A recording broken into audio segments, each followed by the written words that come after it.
मुख्यमंत्री मोहन माझीଙ୍କ नेतृत्व में नूतन बीजेपी सरकार ओडिशारे प्रशासनर कार्यकारिता उपरे आश्चर्य प्रकट करिसंती। आश्चर्यर कथा, अनेक सरकारी अवसर परे मध्य विभिन्न सरकारी विभागरे थैथान करा जाइछि और सबुठु खराप करिबाकू काहाकू उत्तरदायी विभाग ज्ञानी कराजिब ताहा केही जानती नाही।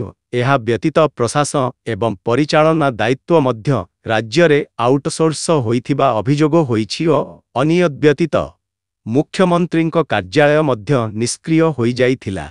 एहा जानिबाकू मिलिछि जे विभिन्न विभाग सह समीक्षा बैठक कौनसी अधिकारी ओडिशा मुख्यमंत्री मोहन माझींकू कौनसी संतोषजनक उत्तर देई पारिबे नाही। एभली त्रुटि एवं अपारग प्रशासनिक प्रणाली एवं कार्यकारिता पाई नूतन मुख्यमंत्री मध्य अधिकारी मानंकू चापुडा मारिछंती।